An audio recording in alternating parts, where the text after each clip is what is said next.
Dans le livre des Juges, chapitre 1er, des versets 8, la Bible dit « Fortifie-toi et prends courage, en agissant fidèlement selon toutes les lois que Moïse, mon serviteur, t'a prescrit. Ne te détourne ni en gauche ni en droite, mais garde-les enfants des récits dans tout ce que tu vas entreprendre. » Alors, nous voulons parler de l'entrepreneuriat chrétien et entrepreneuriat avec un frère bien, avec un DG, avec un responsable. Et chanson Zazie, il est le responsable des... J'aimerais que lui-même donne ça très bien. Comment vous allez? Oui, je vais bien, merci. Et vous? Très bien, voilà, merci. Je suis très content de vous voir sur notre plateau. De même que moi, et je suis vraiment très content d'être reçu par vous sur votre plateau aussi. Alors, notre émission, c'est l'émission Parole de vie. Je vous laisse te prier. Ok, je suis Némi Zazie, CEO de Échanson Event. Échanson Event, c'est une plateforme qui organise des événements où il y a plusieurs activités dedans. Il y a le maître des cérémonies, le service des gâteaux, tout service que vous voulez pour un événement, nous pouvons vous les offrir sans problème. Alors, nous parlons des les chrétiens et l'entrepreneuriat. Le mot, ça sonne en fait, c'est pas mon ami très attaché. On commence avec le chrétien. Qu'est-ce que vous entendez par un chrétien? On va aller par l'entrepreneuriat. D'abord, un chrétien, c'est celui qui suit les chemins du Christ. C'est celui qui est attaché à une église. C'est celui qui sert dans une église d'attache. Donc, un chrétien, c'est une personne qui croit en Dieu dans sa vie. C'est une personne qui vit une église dans... C'est une personne qui vit Dieu dans sa vie. Une personne qui vit Dieu dans sa vie. Vous nous suivez partout sur notre chaîne Face Télévision, la chaîne de votre choix, votre numéro, votre émission, pardon, Parole de vie. Comme j'aime toujours le dire, ici nous enseignons, nous édifions, nous orientons les gens, nous avons des moments de prières, des temps de consécration. Aussi, nous voulons parler de l'entrepreneuriat parce que c'est un domaine où il y a beaucoup de chrétiens qui sont dedans. Nous voulons comprendre est-ce qu'un chrétien est censé d'entreprendre, comment il faut qu'il puisse le faire, quels sont les mécanismes pour mettre pour un chrétien des avantages, désavantages que les chrétiens racontent au milieu de l'entrepreneuriat. On parlera pendant quelques minutes avec chanson Zazie, comme il vient de le dire. Alors déjà, je voulais savoir, est-ce que, selon vous, est-ce qu'un chrétien peut faire l'entrepreneuriat? Est-ce qu'un chrétien peut entreprendre? Oui, un chrétien peut entreprendre parce que lorsque tu ne sais pas entreprendre, tu n'es pas obligé d'attendre simplement que Dieu puisse faire descendre la manne de là où tu seras ou bien de là où tu peux être pour que tu puisses avoir le minimum de ce que tu peux vivre ou bien de ce que tu peux vivre avec. Mais lorsqu'il n'y a pas encore un emploi fixe, tu es appelé et que tu es appelé à entreprendre en t'attachant plus à la volonté du Seigneur, de ce que tu dois faire et de ce que tu dois offrir au peuple ou bien à la population que tu dois entreprendre. Est-ce que, selon vous aussi, toujours dans l'entrepreneuriat, un chrétien, selon vous, quel genre des choses, quel genre de choses il peut entreprendre? Est-ce qu'il y a l'homosa catégorie pour entreprendre un chrétien et d'autres choses qu'il ne peut pas faire? D'emblée, je pourrais dire oui. Oui, parce qu'il y a certaines choses qu'un chrétien ne peut pas faire pour son image. Okay. Il y a aussi des choses qui ne glorifient pas le Seigneur. Déjà, un chrétien ne peut pas entreprendre, par exemple, une boîte de nuit, dans une boîte de nuit. Un chrétien ne peut pas entreprendre à offrir aux gens de la bière, de l'alcool. Donc, un chrétien, ce qu'il doit entreprendre, il doit d'abord être conscient de ce qu'il entreprend. Et lorsqu'il entreprend, il doit être sûr que ce que je suis en train d'entreprendre, ça glorifie la gloire du Seigneur et aussi que... Ça me permet d'évangéliser aussi. Ça me permet d'évangéliser aussi. Alors, vous nous suivez partout, vous êtes des chrétiens, vous nous posez beaucoup de questions. Est-ce que Nakoki peut entreprendre? Est-ce que peut Nakoki Luka? Nakoki peut Kota dans le domaine ya Luka? Ou bien je reste dans mon propre chrétien? Il a dit, tu peux entreprendre, mais en dans essayer de voir qu'est-ce que tu peux entreprendre et pas de n'importe quelle chose. Alors, vous êtes déjà dans l'entrepreneuriat en tant que chrétien. Parlez-nous un peu des events et chansons. Comment vous avez pu y arriver à le faire? Oui, déjà d'emblée, c'est quelque chose que j'aime toujours bien le rencontrer aux gens, mais à un certain moment, malgré que ça fait mal, à un certain moment, malgré que ça dérange, en fait, je n'ai pas commencé l'événement aujourd'hui. J'ai commencé l'événementiel depuis, je pourrais dire même depuis 2014-2015. Et j'évolue dans ça, J'aime toujours dire cette petite anecdote aux gens, que moi, il m'est arrivé de répondre la G3. Parce qu'il pouvait arriver que je sois vendredi, samedi, dimanche dans des événements. Vendredi, samedi dans des événements où mon père est arrivé à me faire asseoir pour me dire « Mais tu ne vois pas que tu ne pars plus au cours, tu n'es plus vraiment très assidu et tout consort. Et donc tu négliges, tu veux plus dans ça. » Mais Dieu a fait grâce, on a fini les études et on continue dans ça. Donc, c'est depuis 2014 que je suis dans l'événementiel. Je fais plusieurs activités, des concerts, de mariage, où j'étais d'abord dans l'organisation événementielle, concerts, mariages, conférences. Et depuis 2019 que je suis passé dans le MC, maître des cérémonies, que jusqu'à présent que j'évolue toujours dans ça. Donc, je suis passé dans beaucoup de choses. J'ai livré des gâteaux, où je fais toujours. Vous faites des gâteaux de mariage, d'anniversaire? Bon, on ne fait pas plus les gâteaux d'anniversaire, mais on est plus sur les gâteaux de mariage parce que les gâteaux d'anniversaire... Ah, ok, vous pouvez en acheter partout là. Voilà. Donc, je suis dans ça depuis plusieurs années et j'ai vu dans ça et c'est vraiment ma vie quotidienne de tout le temps et aujourd'hui, je suis fier de le faire et je suis fier de m'épanouir dans ça. Pourquoi vous n'êtes pas resté d'abord en créant des gâteaux seulement, vous êtes allé aussi être maître des cérémonies? Bon, être maître des cérémonies, ça ne vient pas de moi. Mais moi, je ne savais pas que j'avais ces talents-là de le faire. Mais il est arrivé que lorsque tu pouvais sortir avec des amis, lorsque vous pouvez être dans des activités à l'église, partout où je pouvais être, j'apportais toujours cette bonne ambiance. Je savais toujours apporter la joie, je savais toujours apporter les sourires. Donc tout l'amusement, tout ce que les gens pouvaient en avoir besoin, moi je pouvais l'apporter. Et il s'est fait que non, quelques amis qui pouvaient me dire, mais pourquoi tu ne fais pas ça? Pourquoi tu ne fais pas ça? Il est arrivé que je me suis dit, bon ok, je peux me lancer. Mais déjà l'église, en partie je le faisais déjà parce que je suivis la formation des modérateurs à l'église. Où je commençais, je le faisais déjà et il se faisait que non. J'étais vraiment une personne qui roulait à tout moment où je le faisais déjà à l'église. Et dans des manifestations, je ne le faisais pas encore. C'est à partir des amis que je me suis lancé.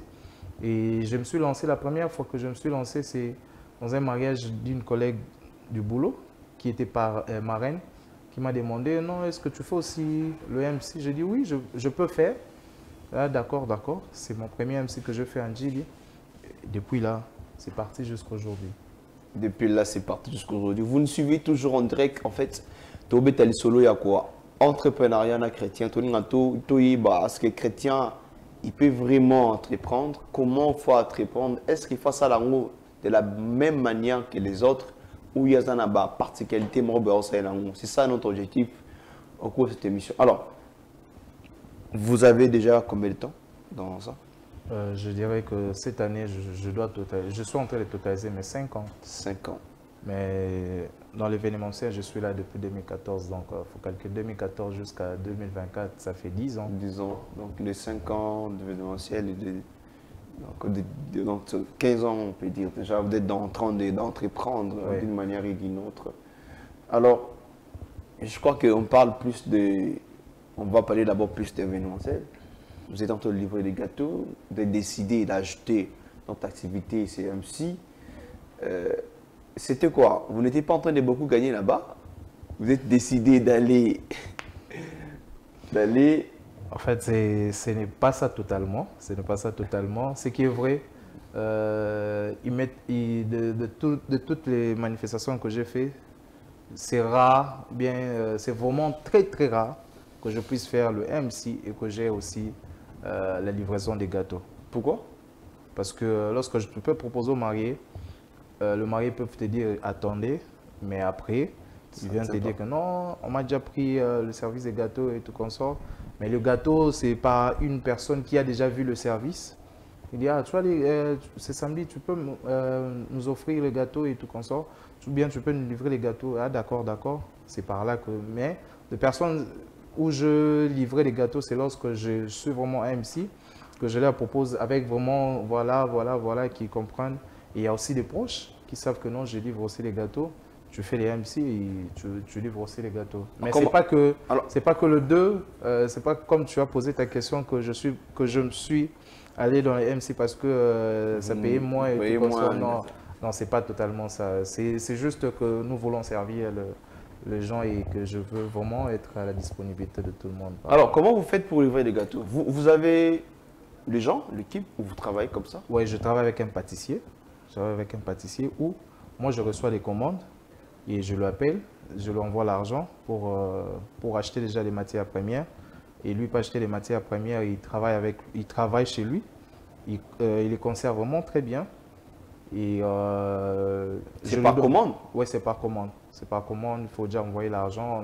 Pour les gâteaux, on reçoit déjà la totalité de l'argent, de manière à ce qu'on achète les matières premières et qu'on puisse aussi informer le chauffeur pour qu'il puisse venir le prendre à temps, de manière à ce qu'on livre le gâteau de là où sera la fête.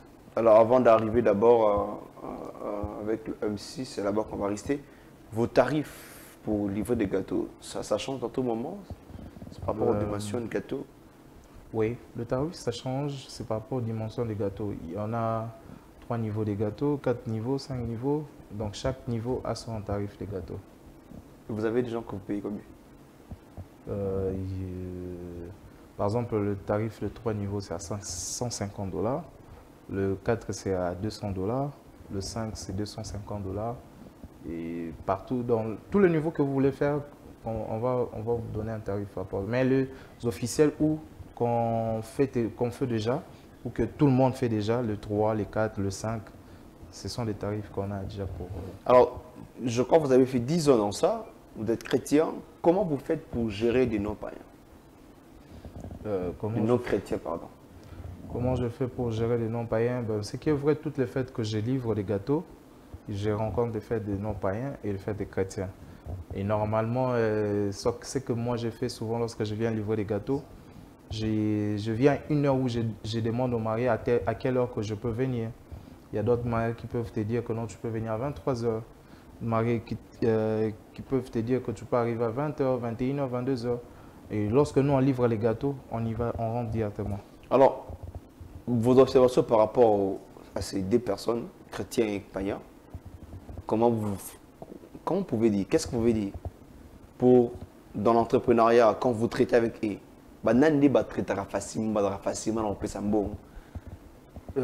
Bon, c'est que ça vraiment c'est c'est vraiment une question où j'ai une difficulté de répondre, mais ce qui est vrai vraiment, c'est quelque chose que on a une très grande difficulté par rapport à ça.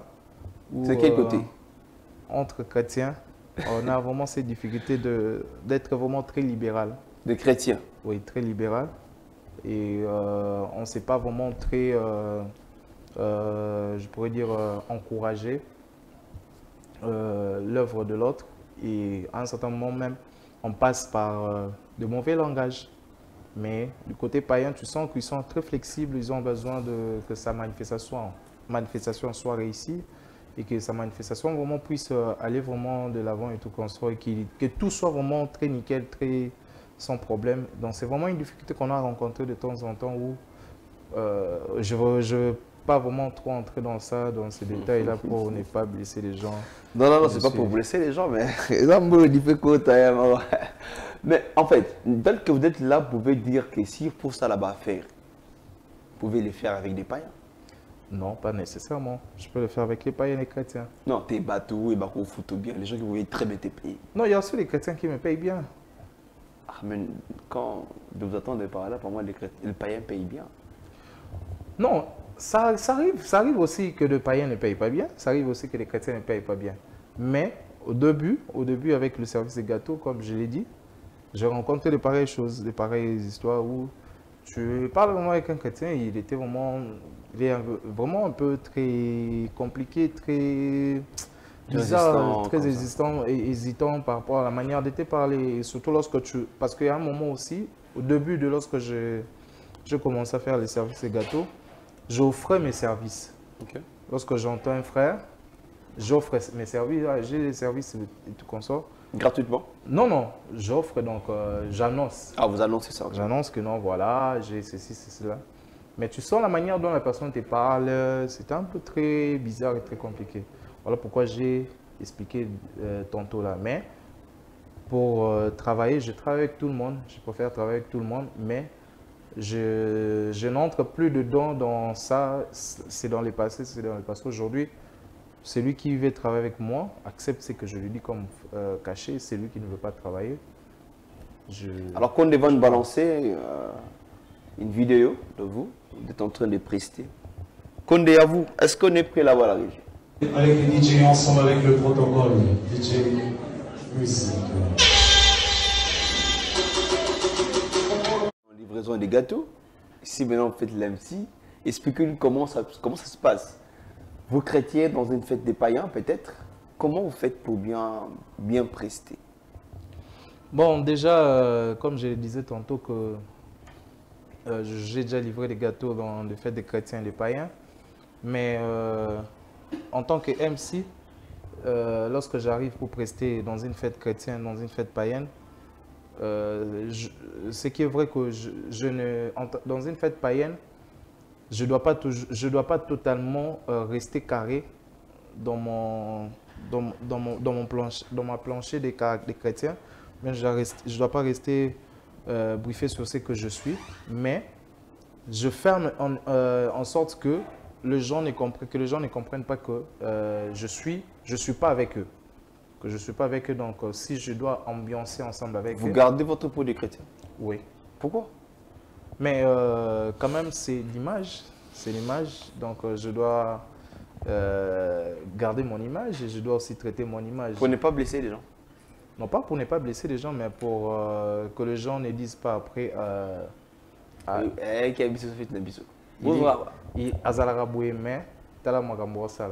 c'est ce que les gens aujourd'hui disent. Alors, vous entrez quelque part, c'est pas moi, ça c'est la fête d'un chrétien, un païen, on ne sait pas trop. Mais il est là, il vous demande, vous êtes chrétien, vous demande, vous pouvez s'en faire, vous pouvez s'en faire.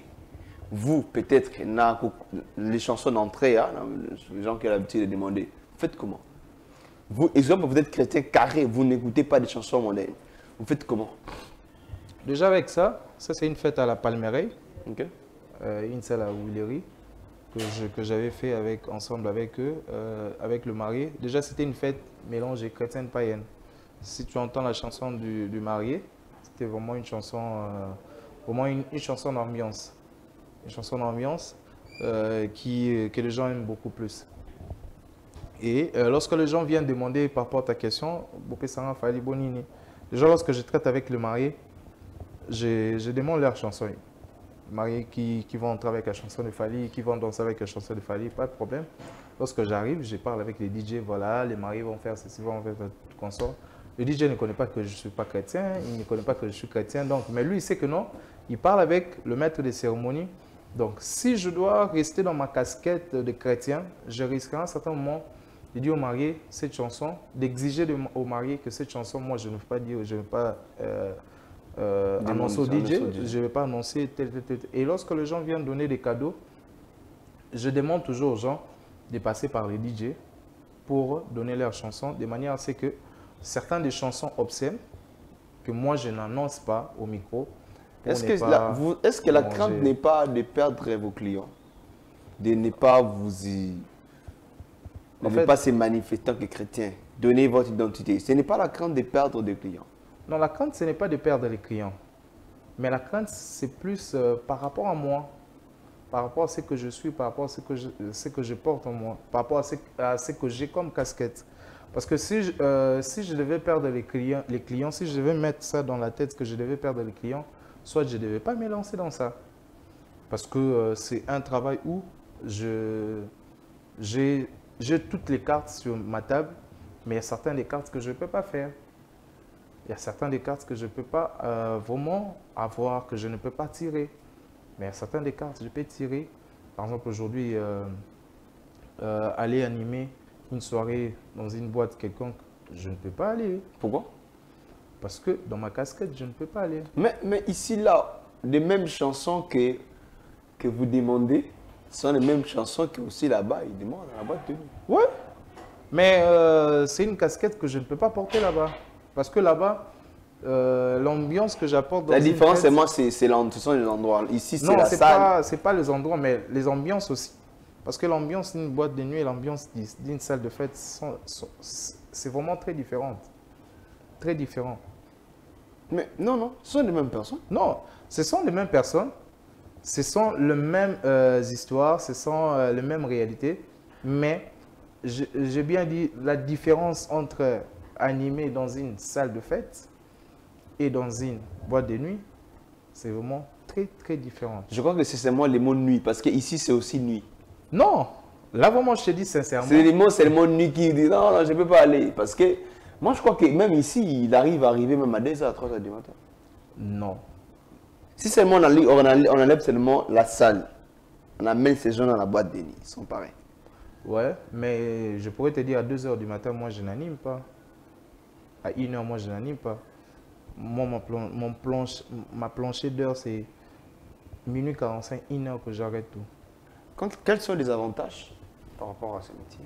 Les avantages, tu es connu par les invités qui assistent à un mariage, qui viennent à une cérémonie et qui voient la personne qui reste et qui a bien fait les choses. Tu es déjà connu auprès de ces invités qui peuvent te contacter par le marié et qui peuvent aussi eux-mêmes te contacter ou bien te demander le numéro à la fin.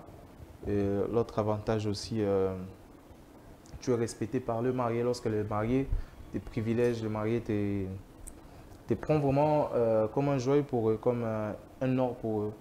Et un autre avantage aussi, L'argent aussi. le cachet. Lorsque les cachets aussi te sourient. Donc voilà. Alors, vous nous suivez partout, nous sommes en train de parler tout simplement des avantages des MC. Être MC, moi je le vis, comment est-ce que si qui MC a un malam, te bat déclaré dans la fête. Et la plupart des gens qui déclarent, ce sont peut-être des païens, mais plus aussi des chrétiens. Alors, des conséquences que vous rencontrez? Des conséquences pendant la cérémonie ou bien avant? Pendant? Comment c'est d'abord pendant une négociation? Des conséquences pendant les négociations lorsque tu ne sais pas négocier. Lorsque tu ne sais pas négocier, tu peux rater un marché. Et lorsque tu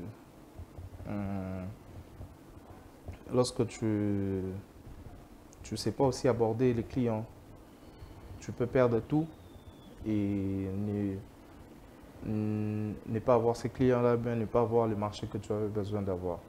Et pendant la cérémonie, les conséquences d'abord, c'est de rencontrer des invités que tu n'as pas, comment je peux expliquer, que tu n'as pas préparé, que tu n'as pas eu l'idée. Lorsque je parle que tu n'as pas eu l'idée, pour un MC, il est obligatoirement d'arriver dans une cérémonie, dans une manifestation 2 heures avant, 1 heure avant, 3 heures avant. C'est pour te permettre de connaître, c'est pour te permettre de visualiser, de connaître comment sont les personnes, avec qui toi tu dois avec qui tu dois travailler avec eux pendant la soirée. Est-ce que ces personnes sont des personnes très intello? Est-ce que ces personnes sont des personnes moins intello? Est-ce que ces personnes sont très sérieux, moins sérieux? Est-ce qu'ils sont trop lingalophones, trop francophones? Et lorsque tu n'as pas ces idées-là, les conséquences, tu seras en train de parler, les gens sont en train aussi de parler. Et voilà pourquoi il y a un certain moment, certains des mariages ou bien certaines manifestations, je suis parti, où le public répond au MC Vous autres, vous makelele. Donc, les conséquences, pareil. Donc, ça et les conséquences aussi lorsque tu rencontres l'embouteillage. Donc vous n'arrivez pas à arriver à temps à Salé. Oui, lorsque tu n'arrives pas à arriver à temps, tu as les embouteillages qui t'empêchent d'arriver à temps et tu perds directement ton mariage. Vous êtes déjà arrivé? Non. Moi, ça m'est juste arrivé une fois où, pas les embouteillages, mais j'ai perdu le jour du mariage Vous avez perdu le jour du mariage. par mes gardes de ne pas enregistrer dans mon agenda. Le mariage, c'était le 10 et pour moi, je disais que le 10, c'était un samedi. Et qu'est-ce qui s'est passé? Il s'est passé quoi? Vous n'étiez pas là? Non, il s'est passé que moi, le vendredi, comme j'aime toujours préparer ma journée de samedi, lorsque j'ai, bien toute journée, lorsque j'ai une cérémonie avant, j'aime toujours la préparer un jour à la veille. Et je me prépare. Ces jours, je n'étais pas allé au boulot. Je suis allé aussi me faire coiffer. Je suis rentré à la maison à 21 h. Je mangeais, je vois le parrain qui m'appelle parce que c'est le parrain qui m'avait contacté. Oh non, mais tu es où? On arrive déjà à la salle. Est-ce que tu es... Il me demande si je suis déjà à la salle pour avoir l'idée de la salle. Je dis, mais non, le mariage, c'est pas pour demain. Le parrain qui crie, mais non, le mariage, c'est pour aujourd'hui. Et heureusement pour moi, la bénédiction de marier était à Kimmateke. Le temps pour eux d'arriver jusqu'à Kimbateke, ils ont d'abord connu des embouteillages. Et le temps qu'on les bénisse, le temps qu'ils reviennent, c'était pratiquement 21 h, 22 h. Donc, j'ai fait un effort d'arriver jusqu'à la salle. C'est la seule bêtise qui m'est arrivée depuis que j'ai... Comment vous faites pour rencontrer des clients? Et même bien, ben vous allez les chercher. Donc, ce qui est vrai aujourd'hui, je pourrais... Vous êtes nombreux maintenant dans ces métiers. Hein? Oui, nous sommes nombreux. Donc, il y a partout, dans tous les quatre coins de la ville de Kinshasa, même en RDC. Je trouve les clients par des connaissances. Par exemple, vous, monsieur Jonathan, vous avez un frère qui s'est marié et votre frère vient vous rencontrer que non, je cherche un MC. Ah, tu dis que j'ai un MC qui peut t'offrir un bon service. Voilà, attends, je lui parle et tout comme ça. Ou bien, tu lui passes mon numéro, on parle avec lui. Et d'autres aussi, ce sont de contacts de mariage où après avoir animé un mariage, il peut rester avec mon numéro et il me contacte après. Donc, c'est un peu de cette manière-là que je rencontre mes clients. Ok, CAP, dans ce genre de manière, vous rencontrez des clients, mais j'aimerais, il y a une question qui vient en moi. Vous nous suivez en direct sur notre chaîne Fast Télévision. Aujourd'hui, en fait, vous êtes dans l'MC, vraiment vous êtes connu, vous avez beaucoup d'argent, mais vous n'êtes pas marié. Comment vous faites? En fait, le mariage, ça prend... Les chrétiens, hein, parce que j'imagine dans la plupart des fêtes, quand vous venez, vous êtes beau, vous êtes bien, vous parlez bien. Ouais. Maintenant là, vous n'êtes pas marié. Maintenant, dans chaque fête, là, vous partez pas avec des très belles nanas, là, comme des très belles sœurs. Bon, en fait, le problème du mariage, là, c'est un problème très compliqué. Et là, le combat. Très compliqué. C'est même pas des combats, mais c'est juste que déjà, lorsqu'on vient dans une fête, je viens pas d'abord pour... Mais souvent, il y en a des sœurs qui vous apprécient comme ça. Oui. Ça m'est arrivé plusieurs fois où je viens dans une fête où il y a des filles qui m'approchent pour me dire « Ah, monsieur, vous êtes bien habillé, vous avez bien presté. Ah, d'accord, merci beaucoup. » Je peux faire comme ça avec vous? Non, mais quand même. Ce que je dis toujours aux gens, de toutes les manifestations que j'ai faites, si j'ai... Parce qu'aujourd'hui, je suis à plus de 90 manifestations déjà. Wow. Si j'ai plus, c'est 5 numéros de fiches dans mon téléphone. 5 numéros? Ouais. On a la parole de vie. Hein. Et ces personnes-là, aujourd'hui, on parle bien. Il y en a même d'autres qu'on ne parle même plus. Mais pour le mariage, cette histoire de mariage, c'est quelque chose que je pourrais dire, c'est compliqué. Mais dans le combat. Ouais, je ne pars pas dans un mariage pour rencontrer... si ça arrive alors? Si ça arrive, ça m'est déjà arrivé 2 fois. Vous avez fait quoi? Voilà, mettons. Alors, L'entrepreneuriat, les chrétiens et l'entrepreneuriat, c'est... Vous êtes content d'entreprendre et d'être chrétien. Oui, je suis content d'entreprendre et d'être chrétien aussi parce que si on n'entreprend pas, le païen va entreprendre pour nous et on risquera à un certain moment de recevoir ce qui n'est pas Ça vous arrive de perdre vos valeurs chrétiennes pendant vos prestations? Ça arrive, oui, ça arrive, mais pas trop, pas de temps en temps, mais c'est vraiment très rare que c'est arrivé. Très rare, c'est arrivé. Alors, aujourd'hui, je vais en fait vous appeler, comment faire pour vous appeler, pour vous contacter. On n'est pas jusqu'à la fin de l'émission. Ok. Déjà, pour nous contacter ou bien pour me contacter, c'est plus facile. Avec mon numéro personnel, que les gens peuvent me contacter. C'est le numéro WhatsApp, le numéro d'appel que les gens peuvent me contacter sans problème. Je suis 24 heures sur 24 heures allumé et que vous pouvez me laisser un message. Appel, je vais vous recevoir sans problème. Il n'y a pas de secrétaire. Hein? Il n'y a pas de secrétaire. Pourquoi on n'est pas de secrétaire? Non, parce que pour le moment, on préfère pas avoir un bureau pour ne pas trop dépenser un peu avec les meubles et les immobiliers. On reste un peu sur les ambulants, mais ça nous facilite, ça. Est-ce que vous fixez tu fixes ton tarif par rapport à la taille de la personne qui t'a invité, qui t'a appelé, par rapport à la taille du client, ou c'est un tarif déjà établi en amont? Il y a des tarifs, je fixe pas de tarifs par rapport à la taille de personne, mais il y a des tarifs qui sont déjà connus, mais il y a aussi un tarif qui va dans le sens d'être appelé un peu dans le sens VIP. Ok. VIP, par exemple, aujourd'hui, si Dieu me fait grâce d'être appelé une fois, de prester dans une salle qui est vraiment très VPPIP, je ne peux pas taxer le même prix parce que déjà, lorsque tu m'amènes dans cette salle-là, tu as payé plus pour les invités, tu as déjà payé aussi plus pour ton habillement. Et pour moi, si tu dois me payer au moins un quart, 2000. si Dieu fait grâce, un quart. Un quart de ce que j'ai payé là? Un quart. Un quart. Un quart, donc ça ne fait rien, même si tu peux me payer même 500.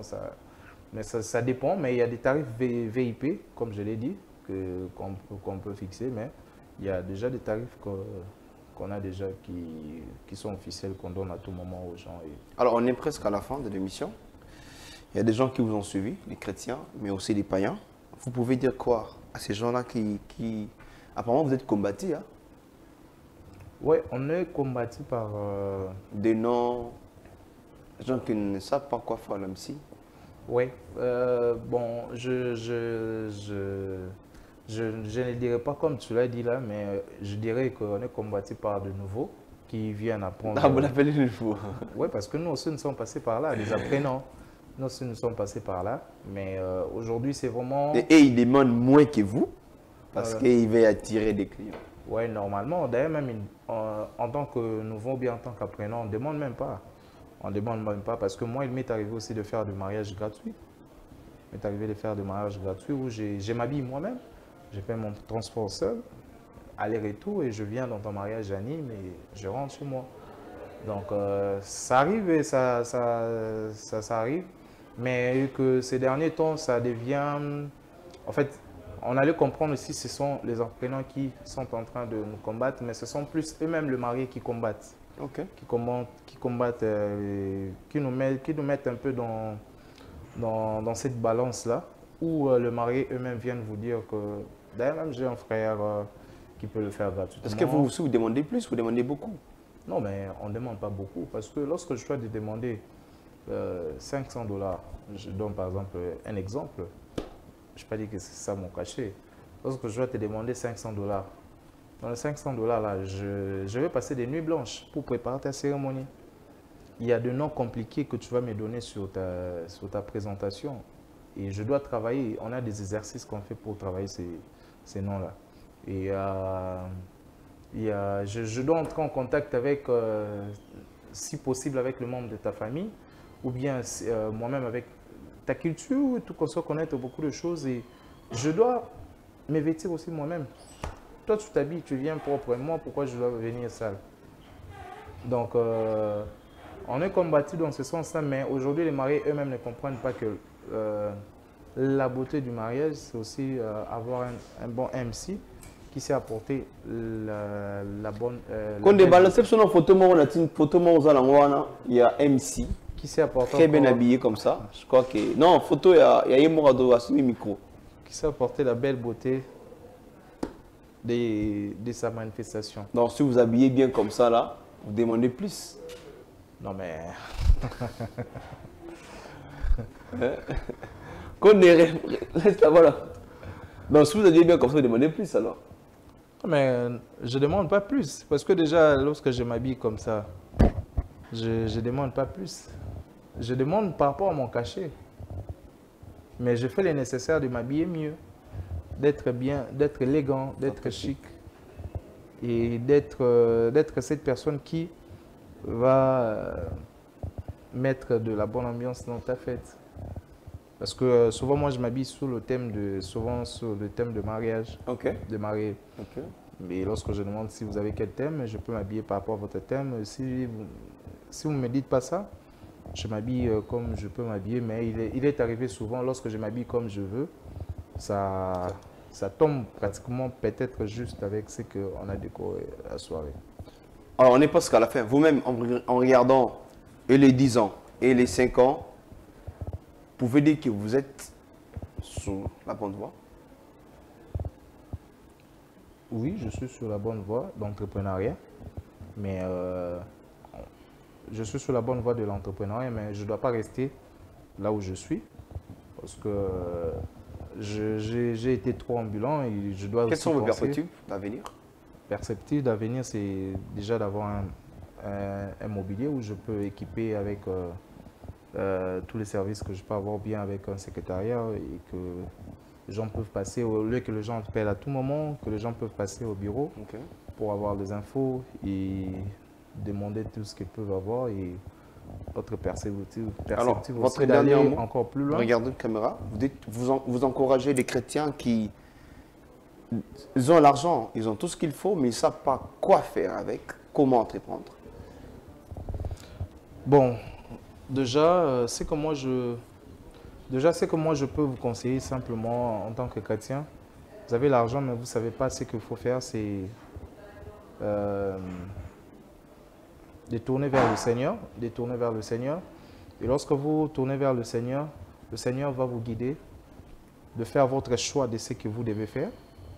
Et au-delà de votre choix que vous devez faire, il va aussi vous conduire de savoir comment vous devez faire les choses. Parce qu'il y a une différence entre savoir-faire et le savoir qu'on peut avoir pour apporter la belle image dans ce que nous sommes en train de faire. Donc, tournez-vous vers le Seigneur va vous conduire parce que moi, mon entreprise, vous comprenez bien, s'appelle Échanson. Échanson, à l'époque, c'était des personnes qui étaient près du roi. Avant que le roi puisse prendre du vin, c'était des personnes qui goûtaient d'abord le vin. Donc, il faut comprendre qu'il y a toute une histoire dans ça. Et moi, ce que je peux encore vous rappeler que le Seigneur a mis tout entre nos mains. Mais à un certain moment, on manque comment le gérer ou bien comment utiliser cela. Vous devez simplement vous guider par le Saint-Esprit. Vous devez simplement aussi vous guider aussi par votre discernement. Parce que ce n'est pas tout ce que les hommes font que vous êtes obligé de faire. Il y a certaines choses que les hommes ne font pas, mais que les hommes n'ont pas encore découvert, mais que le Seigneur peut te demander et peut te faire découvrir pour que tu le fasses. Donc, ce n'est pas très compliqué. Il faut aussi avoir l'habitude d'apprendre, d'être formé pour mieux comprendre ce que vous devez apporter à la population et au peuple de Dieu. À vos coordonnées aussi? Oui, mes coordonnées, comme je l'avais dit tantôt, j'avais oublié même de donner mes coordonnées. Le numéro est le 082 24 90 064. Le 082 24 90 064. Et vous pouvez me voir sur toutes les pages sur tous les réseaux sociaux. Je suis sur TikTok, sur Facebook, sur Instagram, même sur Twitter. Sur Facebook, Instagram, c'est écrit simplement Event et chansons. Et sur TikTok, c'est écrit MC Neminzaz. Donc je répète, sur Facebook et Instagram, c'est écrit Event et chansons. Et sur TikTok, c'est écrit MC Neminzaz. Alors, vous étiez là en train de nous suivre, vous avez compris que vous êtes chrétien, vous pouvez entreprendre. Dieu l'a dit à Josué, si tu veux réussir dans tout ce que tu vas entreprendre, médite la parole, reste. Cela veut dire reste avec Christ. Il a dit à la fin, si vous êtes avec le Seigneur, vous allez réussir. Les chansons, cela veut dire qu'il y en a beaucoup d'histoires. Ça a commencé avec des moments très compliqués, très difficiles. Maintenant, il est là où il est. Il est en train d'aller quelque part parce qu'il a la grâce de Dieu. Il a cru que Dieu a déposé entre ses mains beaucoup de choses, de qualités et de valeurs. Il est en train de mettre en pratique. Vous êtes chrétien, vous voulez entreprendre, n'hésitez pas. Vous en avez vraiment des possibilités. Vous en avez vraiment des qualités que personne ne vous dit que non, vous ne pouvez pas arriver. Vous pouvez arriver. Vous pouvez arriver. Paul dit à Timothée que personne méprise ta jeunesse. Il est en train de dire à Timothée que personne ne te détruit en toi parce que tu en as des choses qu'il faut. Au limite que fait dans manger les cas bien, na base à la bien, MC a bien, contacter les chansons Zazie. Vous pouvez vraiment être dans la joie, il ne va pas vous décevoir. Vous voulez que l'anniversaire ou conférence des Kamalamou, vous pouvez le contacter, il est là présent, il est là, il répond à tout moment que vous l'écrivez. Alors, ça n'est fini avec, je vous dis merci beaucoup pour accepter notre invitation. Que les Seigneurs vous bénissent. J'aime toujours dire à la fin, c'est qu'avion a été tonisi carburant. Il ne faut jamais qu'au Bossana aéroport. Et le Seigneur nous bénisse. On se voit